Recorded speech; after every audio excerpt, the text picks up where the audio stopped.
Very very good morning बच्चों, कैसे हो आप सभी। तो आज हम बात करने वाले हैं विद्युत क्षेत्र रेखाओं के गुणों की। हमने पिछले वीडियो में बात कर ली थी विद्युत क्षेत्र क्या होता है, और बिंदु आवेश के कारण विद्युत क्षेत्र की तीव्रता को हमने एक व्यंजक उत्पन्न कर लिया था। विद्युत क्षेत्र की तीव्रता को परिभाषित कर दिया था। क्या होते थे, किसी भी आवेश के चारों ओर वह क्षेत्र जिसमें उसका अपना प्रभाव रहता है, मतलब जिसमें या तो वो अन्य आवेश पर आकर्षण या प्रतिकर्षण बल लगाएगा, क्या कहलाता था, विद्युत क्षेत्र कहलाता था। विद्युत क्षेत्र की तीव्रता को ई से प्रदर्शित करते थे। मैंने बताया था ये एक सदिश राशि होती है और इसकी दिशा उस दिशा में होती है जिस दिशा में बल कार्यरत है। और इसका फॉर्मूला भी वन नोट कर देता हूं मैं यहाँ पे। फॉर्मूला होता था E is equal to F upon Q. Q not से भी हम इसे सॉल्व करते थे। बल तथा आवेश के परिमाण के अनुपात को क्या बोलते थे, विद्युत क्षेत्र की तीव्रता। आज हमें देखना है कि विद्युत क्षेत्र रेखाओं के कुछ महत्वपूर्ण गुण होते हैं जो हमें याद रखने। क्या गुण होते हैं मैं एक बार इनको बता देता हूं, आप इनको नोट कर लीजिएगा। वैसे मैं डिस्क्रिप्शन में इसके नोट्स जो हैं वो आपको डाल देंगे पीडीएफ के तौर पर। ध्यान दीजिए, धनावेश जो होता है, पहला गुणधर्म हमारा ये कह रहा है, धनावेश के कारण विद्युत क्षेत्र की तीव्रता बाहर की ओर, व ऋणावेश के कारण विद्युत क्षेत्र की तीव्रता अंदर की ओर होती है। मतलब क्या है, ध्यान दीजिए, यदि प्लस आवेश कोई रखा है तो उसके कारण विद्युत क्षेत्र विद्युत बल रेखाएं, अगर विद्युत क्षेत्र रेखाएं विद्युत बल रेखाएं कहें एक ही बात होती है।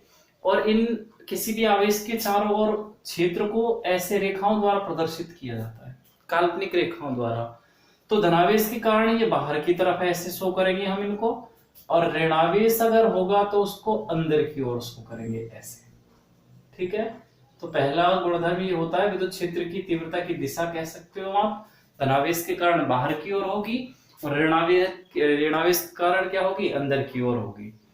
सेकंड गुणधर्म हमसे कहता है, किसी आवेश का प्रारंभ अथवा समाप्त होने वाली बल रेखाओं की संख्या आवेश के परिमाण के समानुपाती होती है। मतलब क्या है, ध्यान दीजिए, यदि इस आवेश का परिणाम ज्यादा है, जैसे मैं 2 कूलाम लूं, 2 कूलाम मान के चलो आवेश लिया, और मैं इससे कहूं कि 10 बल रेखाएं निकल रही हैं सेकंड के लिए, मान लिया।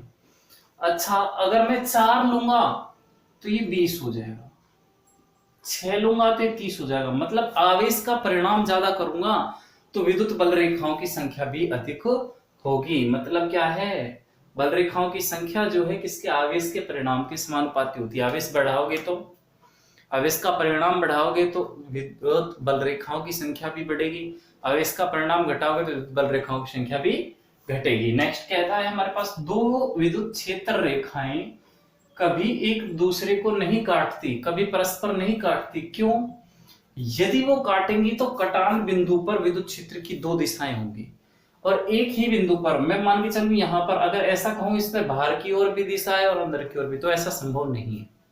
एक ही बिंदु पर किसी भी चीज की 2 दिशाएं संभव नहीं है। ये ठीक वैसा ही हुआ, मैं कहूं एक आदमी है इस पॉइंट पे, ये इस दिशा में भी जा रहा है, इस दिशा में भी जा रहा है, क्या एक ही समय पर एक ही बिंदु पर आदमी 2 दिशाओं में खड़ा हो सकता है? क्या 2 दिशाओं में चल सकता है कि नहीं हो सकता? ठीक वैसा ही है, विद्युत क्षेत्र रेखा एक दूसरे को नहीं काटेंगी। अगर वो काटेंगी तो क्या होगा, विद्युत क्षेत्र की 2 दिशाएं होंगी जो कि संभव नहीं होती है। नेक्स्ट जो हमारे पास गुणधर्म है, स्थिर वैद्युतिकी में विद्युत बल रेखाएं कभी बंद लूप नहीं बनाती हैं। ध्यान दीजिएगा इस पॉइंट को, विद्युत बल रेखाएं कभी बंद लूप नहीं बनाती हैं। जबकि आगे हम पढ़ने वाले हैं, जो चुंबकीय बल रेखाएं होंगी वो बंद लूप बनाएगी हमेशा। कैसा लूप बनाएंगे, बंद लूप। और यदि यहीं पे स्थिर ना कहे, गतिक वैद्युतिकी की बात करें, गतिशील यदि आवेश है तो ये बल रेखाएं बंद लूप बना सकती है। ध्यान दीजिए, नेक्स्ट क्या कहता है, 2 आवेशों के निकाय में बल रेखाएं धनावेश से निकलती हैं व ऋणावेश पर समाप्त होती हैं। ये ठीक वैसा ही है जैसा पहला था, धनावेश से निकलेंगी। अगर 2 आवेशों का निकाय मान चलो यहाँ पे प्लस आवेश रखा है, यहाँ पे माइनस आवेश रखा है, तो इससे बल रेखाएं निकलेंगी और इसमें प्रवेश करेगी, ऐसा होगा। देखो, धनावेश कारण बाहर की ओर है, ऋणावेश कारण अंदर की ओर है, ऐसा होगा। यहां से जो निकलेगी धनावेश से ऋणावेश की ओर, ऐसी बल रेखाएं होंगी। नेक्स्ट हमारा पॉइंट कहता है, विद्युत बल रेखाएं किसी समविभव पृष्ठ पर सदैव लंबवत ही आपतित होती हैं और उससे लंबवत ही निकलती है। यदि कोई चालक है, समविभव पृष्ठ हम आगे डिस्कस करने वाले, यदि कोई चालक है तो ये बल रेखाएं उसके लंबवत होती हैं। मैं इस बोर्ड की बात करूं जैसे बॉडी एक आवेश है तो इससे जो बल रेखाएं निकलने वाली है वो इसके लंबवत होंगी तल के, हमेशा कैसे होने वाली हैं, लंबवत। लंबवत ही उस पर आपतित होती हैं और लंबवत ही उसमें निकलती हैं। ठीक है, ये जो इम्पोर्टेंट गुण हैं विद्युत क्षेत्र रेखाओं के, विद्युत बल रेखाओं के, वो हमें ध्यान रखने बहुत ही आवश्यक है। ठीक है, अब हमारे नेक्स्ट टॉपिक की ओर हम बढ़ते हैं। हमारा इसको रफ कर दिए देता हूं।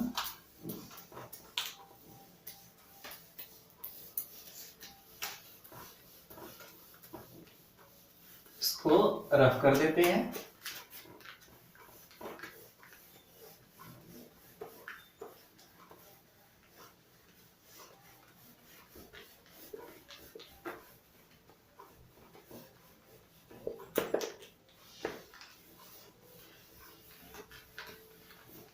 और ध्यान दीजिए, नेक्स्ट हमारा टॉपिक है विद्युत द्विध्रुव। विद्युत द्विध्रुव एवं विद्युत द्विध्रुव आघूर्ण। तो हमारा टॉपिक है अब विद्युत द्विध्रुव और विद्युत द्विध्रुव आघूर्ण। ध्यान दीजिए क्या होता है विद्युत द्विध्रुव और विद्युत द्विध्रुव आघूर्ण। मैं दो आवेश ले रहा हूं, यहां पर -q आवेश लिया और यहां पर +q आवेश। दोनों पर q आवेश है, अगर इस पर 2 कूलम है तो इस पर 2 कूलम है, बस प्रकृति का अंतर है, ये ऋणात्मक है और ये धनात्मक है। इनकी दूरी, मध्य की दूरी जो है वो 2a से दिखाई जाती है, कई बार दिखाई जाती है 2d से। तो यहाँ पे एक डेफिनेशन प्रिपेयर होती है विद्युत द्विध्रुव की। विद्युत द्विध्रुव क्या होता है, जब दो समान परिमाण, दोनों पर परिणाम क्यों है, जब दो समान परिमाण एवं विपरीत प्रकृति, प्रकृति दोनों की विपरीत है, जब दो समान परिमाण व विपरीत प्रकृति के आवेश अत्यल्प दूरी पर रखे हों, बहुत कम दूरी पर रखे हों, तो इस प्रकार से बना निकाय विद्युत द्विध्रुव कहलाता है। ध्यान दीजिए, फिर से एक बार डेफिनेशन यहां पे नोट कर देता हूं। दो समान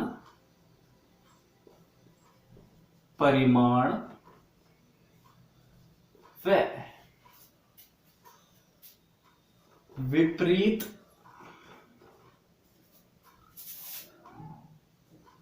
प्रकृति के आवेश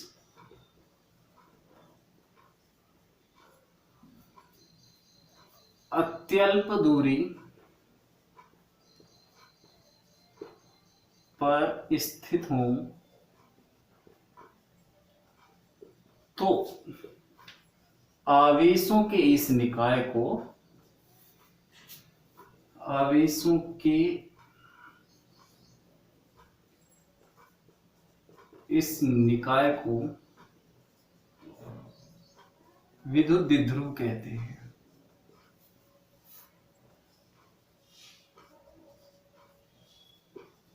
ठीक है, आई बात समझ में?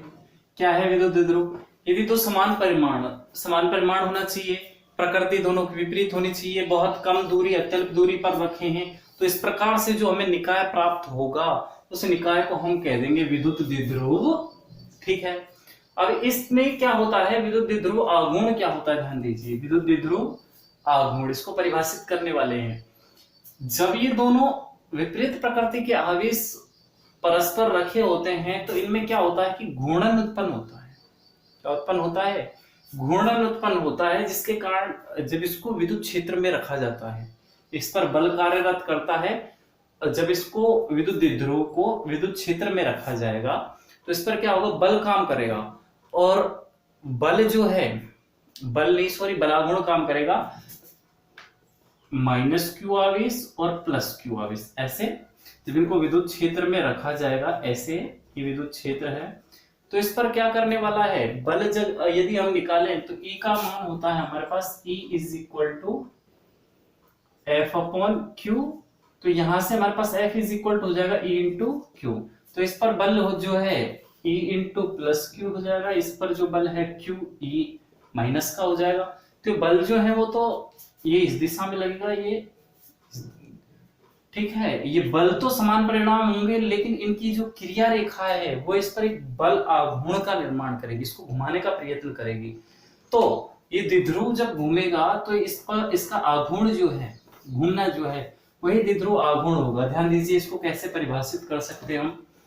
किसी एक आवेश का परिमाण लिया मैंने और विद्युत द्विध्रुव आघूर्ण को P से प्रदर्शित करते हैं।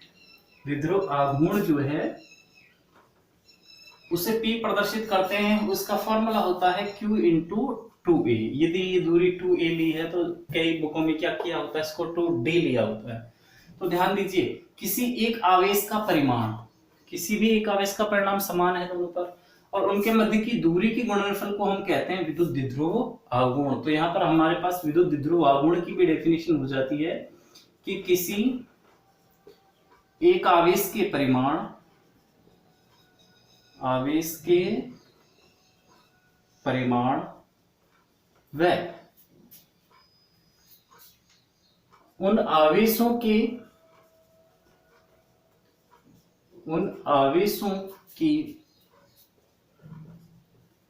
मध्य की दूरी के गुणनफल को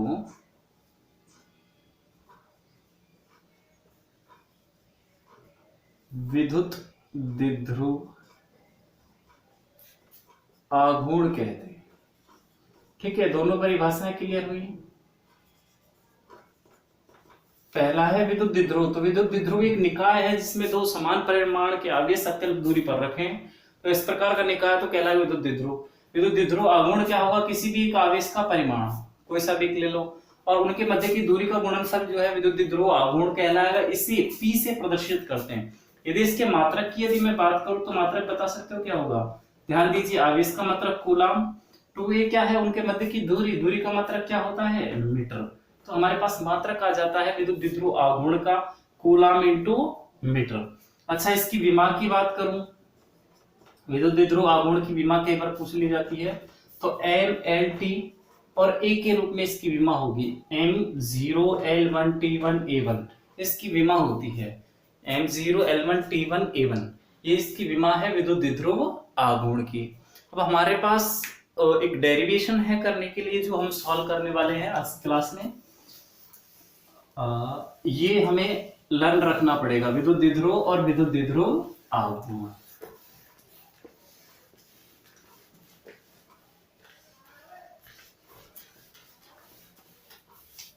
अच्छा, एक चीज और क्लियर कर देता हूं, यहां से ध्यान दीजिए, ये -q आवेश था और यहाँ पे हमने +q आवेश रखा, इनके बीच की दूरी कितनी ली जाती है, 2a। तो यहां से यहां तक की दूरी कितनी हो जाएगी, a, और ये a, इसको मैं सेंटर O मान लेता हूं। ठीक है, तो ध्यान दीजिए, इन दोनों आवेशों को मिलाने वाली रेखा जो होती है ये द्विध्रुव की अक्ष कहलाती है। ये जो हॉरिजॉन्टल लाइन है, एक काल्पनिक रेखा आप इस पर ड्रॉ कर सकते हो, इसे हम द्विध्रुव की अक्ष कहते हैं, ये अक्ष है। ठीक है, और यदि मैं एक लाइन ड्रॉ करूं इसके वर्टिकली ऐसे, जो कि केंद्र से निकलती हो, द्विध्रुव के केंद्र से निकलने वाली अक्ष के लंबवत जो रेखा होती है ये निरक्ष कहलाती है।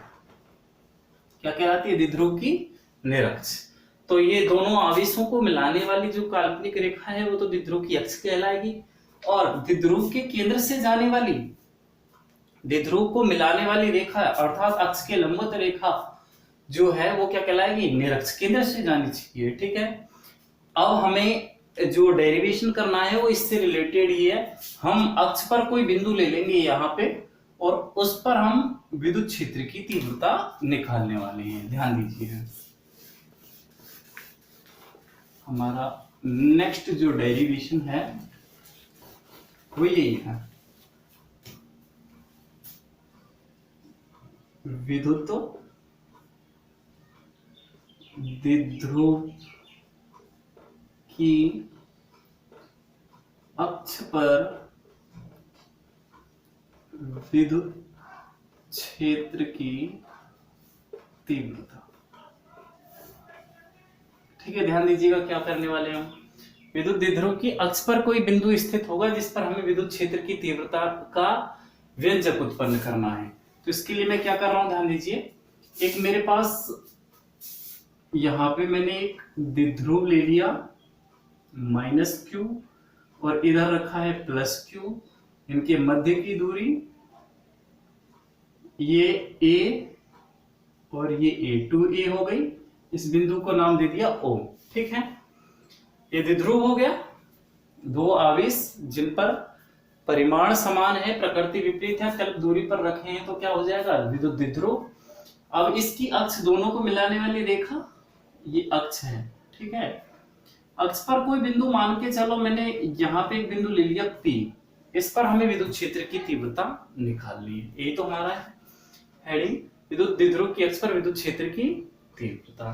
तो इस P बिंदु पर हमें विद्युत क्षेत्र की तीव्रता निकालनी है। इसके लिए क्या करते हैं, ध्यान दीजिए, प्लस आवेश के कारण जो विद्युत क्षेत्र की तीव्रता होती है वो बाहर की ओर होती है। तो मैं मान लेता हूं इस प्लस आवेश के कारण E1 विद्युत क्षेत्र की तीव्रता, इसकी दिशा इधर होगी। क्यों, क्योंकि प्लस आवेश है। अभी हमने गुणों में बात करी थी, प्लस आवेश के कारण विद्युत क्षेत्र की तीव्रता विद्युत बल रेखा कहां होगी, बाहर की ओर। माइनस आवेश के कारण विद्युत क्षेत्र की तीव्रता मैंने मान ली E2 है और इसकी दिशा होगी अंदर की ओर। ठीक है, ये वेक्टर का साइन है, ये हमेशा इधर ही लगता है। ये विद्युत क्षेत्र की तीव्रता माइनस के कारण अंदर की ओर। ठीक है, और ये P बिंदु जो है, मानता जा रहा हूं ये P बिंदु जो है ये द्विध्रुव के केंद्र O से R दूरी पर स्थित है। ये मान लिया मैंने, जो P बिंदु है वो द्विध्रुव के केंद्र से स्मॉल r दूरी पर स्थित है। तो क्या आप ये दूरी बता सकते हैं मुझे? यहां से प्लस क्यू आवेश से लेके P बिंदु तक की दूरी कितनी हो जाएगी, बताओ। ध्यान दीजिए, प्लस क्यू आवेश से P बिंदु तक की दूरी मैं निकालना चाह रहा हूं। तो यहां से यहां तक की दूरी r है और मुझे चाहिए ये दूरी और ये दूरी a है। तो यदि r पूरी में से मैं a लेस कर दूं, ध्यान दीजिए, ये पूरा r इसमें से a लेस कर दिया तो प्लस आवेश से यहां तक की दूरी हो गई, r माइनस a होगी ये दूरी। अब मैं माइनस आवेश से, आवश्यकता पड़ने वाली है डिस्टेंस की, माइनस क्यू आवेश से P बिंदु तक की दूरी निकालना चाहूं तो कितनी हो जाएगी, P से O तक की दूरी कितनी है r और ये दूरी और कितनी ज्यादा है a, तो ये दूरी हो जाएगी r प्लस a। ठीक है, तो इसको फिर से समझ लें एक बार। क्या किया हमने, एक विद्युत द्विध्रुव माइनस क्यू प्लस क्यू, दो आवेश रखे हैं, इनके मध्य की दूरी 2a होती है, तो a और a हो गई। ये केंद्र से स्मॉल r दूरी पर कोई बिंदु P स्थित है, जिस पर हमें क्या निकालनी, विद्युत क्षेत्र की तीव्रता। प्लस आवेश के कारण विद्युत क्षेत्र की तीव्रता माइनस बाहर की ओर होगी, इसलिए मैंने इसको बाहर की ओर दिखा और मान लिया E1 है। और माइनस आवेश के कारण विद्युत क्षेत्र की तीव्रता अंदर की ओर होगी, मैंने मान लिया ये कितनी है, E2 है। ये दूरी अगर आप देखें तो कितनी हो जाएगी, r माइनस a। ये दूरी अगर पूरी यहां से P से माइनस Q तक की दूरी देखूं तो कितनी हो जाएगी, यहां तक r है तो r प्लस a। ठीक है, अब मैं इसका डेरिवेशन करने वाला हूं, ध्यान दीजिए। पहले मैं निकाल लेता हूं प्लस आवेश के कारण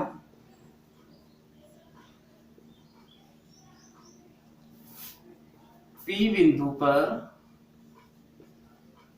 विद्युत क्षेत्र की तीव्रता।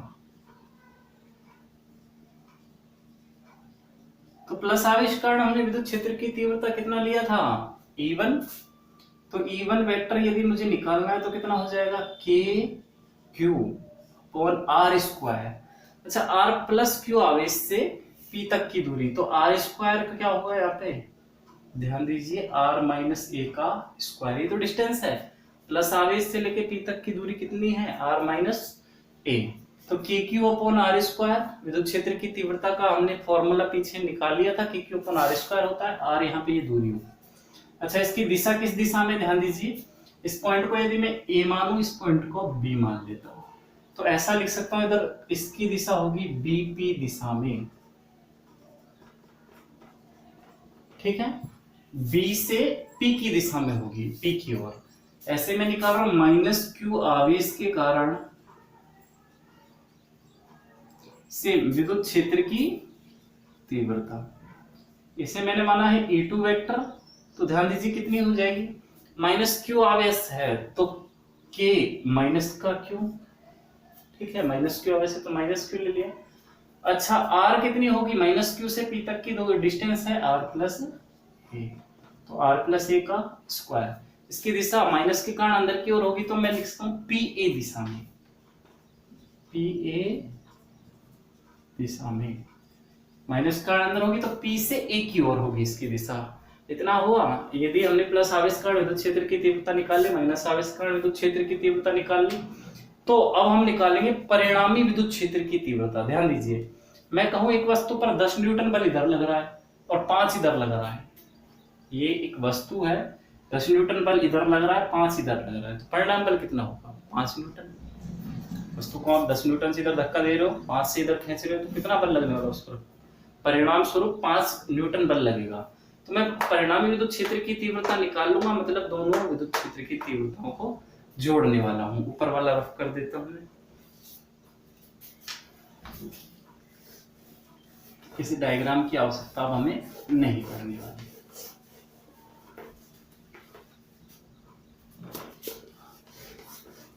ध्यान दीजिए,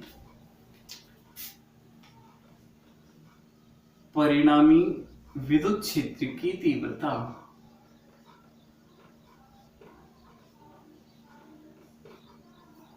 E इज इक्वल टू, अच्छा यहाँ पे मैं लिख लेता हूँ E अक्ष पर निकाल लें विद्युत क्षेत्र की तीव्रता, बाद में निरक्ष पर भी निकालेंगे। कितनी हो जाएगी? E1 plus E2। ठीक है, दोनों जुड़ने वाली हैं। जैसे बल निकालते हैं एक वस्तु पर, बल कैसे निकालोगे?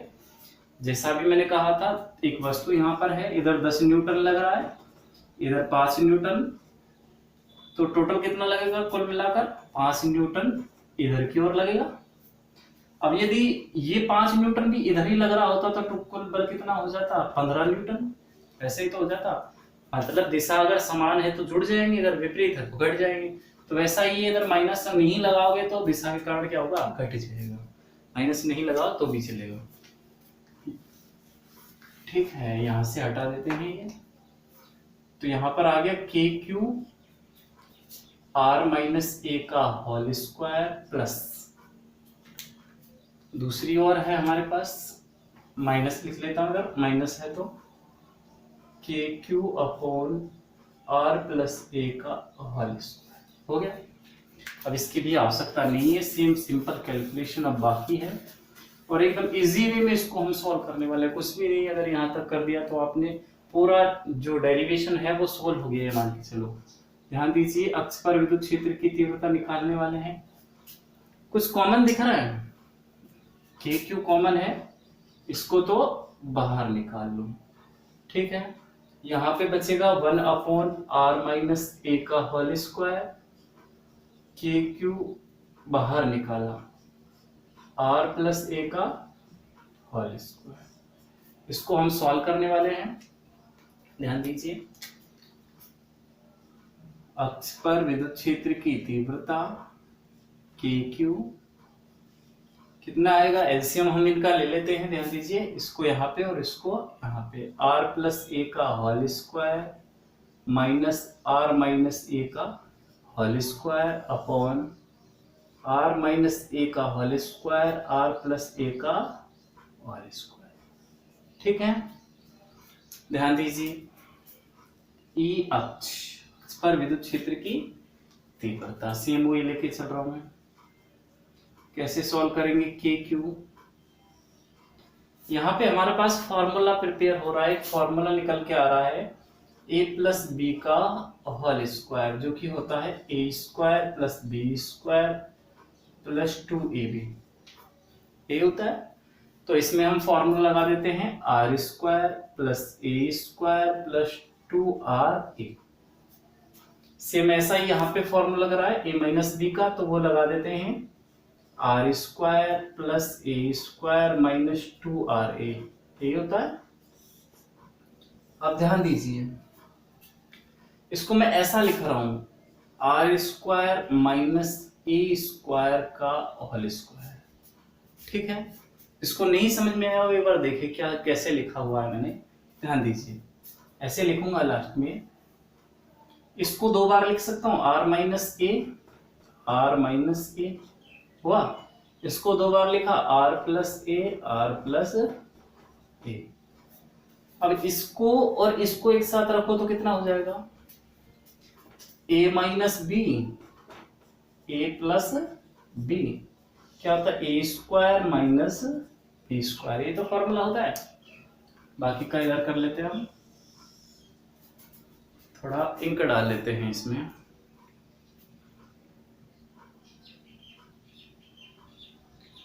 ठीक है, ध्यान दीजिए। तो हमारे पास ई अक्ष जो आएगा वो आएगा अभी के क्यू का के क्यू, और यहाँ पे इसको सॉल्व कर लेते हैं। R square plus A square plus 2RA, इस माइनस को अंदर मल्टीप्लाई करने वाले हैं तो minus R square minus A square, और माइनस माइनस क्या हो जाने वाला है अभी, प्लस, प्लस का 2RA, माइनस माइनस प्लस। ठीक है, अपोन में क्या चल रहा है, इसको क्या लिखा मैंने, A minus B A plus B, A square minus B square means R square minus A square. Same ऐसा ही दूसरे को भी लिख सकते हैं, A minus B A plus B, तो R square minus A square. ठीक है, ये कैंसिल हो गया, आर स्क्वायर से आर स्क्वायर, ए स्क्वायर से ए स्क्वायर, तो ई अक्ष के क्यू, यहां पे बचा है 2RA 4RA अपॉन ये कितना हुआ, ध्यान दीजिए, R square minus A square का होल स्क्वायर। ठीक है, अब यहां पे मैं क्या कर रहा हूं, ध्यान दीजिए, इसको मैं सॉल्व कर रहा हूं। इसको कैसे सॉल्व कर रहा हूं, ई अक्ष के क्यू, इसको मैं ऐसा लिख रहा हूं 2 इंटू 2, 4 को लिख सकता हूं। अब इसको लिख रहा हूं आर इंटू ए। क्या फायदा हुआ, ध्यान दीजिए, इस आर को मल्टीप्लाई इधर कर दो, ये ए को इधर कर, कोई फर्क पड़ा, ध्यान दीजिए क्या फर्क, के क्यू 4, 2 को 2 गुणा 2 4, आर का आर रखा मैंने, ए का ए रखा, अपॉन में क्या चल रहा है, R square minus A square का होल स्क्वायर। अब यहाँ पे होगा क्या, ध्यान दीजिए, हमें पता है q इंटू 2a ये होता है p, एक आवेश का परिणाम उनके बीच की दूरी है, q इंटू 2a क्या होता है p, तो q इंटू 2a को मैं लिखने वाला हूं p, तो e अक्ष हो जाएगा q और 2a को p, तो k p, और ये 2 है इसको आगे लिखा k p, ये r square minus A square का कोई। तो आगे देखिए बच्चों, हम क्या कर रहे हैं, इसको मैं 2kp अपॉन r, ए जो है यहाँ पे वेरी स्मॉलर देन r से बहुत छोटा है। क्यों, ध्यान दीजिए, हम बात करते थे विद्युत द्विध्रुव आघूर्ण की, ये माइनस क्यू आवेश इधर प्लस क्यू आवेश, और इनके मध्य की दूरी होती थी 2a, और इसको कहते थे हम अत्यल्प दूरी, बहुत कम दूरी हम पहले से कहते थे। तो ये तो a ही रह गया यहाँ पे, तो और भी कम दूरी हो जाने वाली है, तो हम a को नियरली इक्वल टू 0 करके चल रहे हैं। तो इधर क्या हो जाएगा, 2kpr अपॉन r स्क्वायर, ये 0 कर दिया तो का स्क्वायर, इधर हमारे पास आया 2kpr अपॉन r की पावर 4, इधर से कैंसिल हो गया। तो अक्ष पर विद्युत क्षेत्र की तीव्रता जो हमारे पास निकल के आई है उसका फॉर्मूला हो जाएगा 2kp upon r cube, 2kp upon r cube, ये होता है अक्ष पर विद्युत क्षेत्र की तीव्रता का सूत्र। आज के लिए इतना ही। यदि हमारी वीडियो आपको अच्छी लगती है तो प्लीज लाइक करें, शेयर करें, सब्सक्राइब करें। धन्यवाद।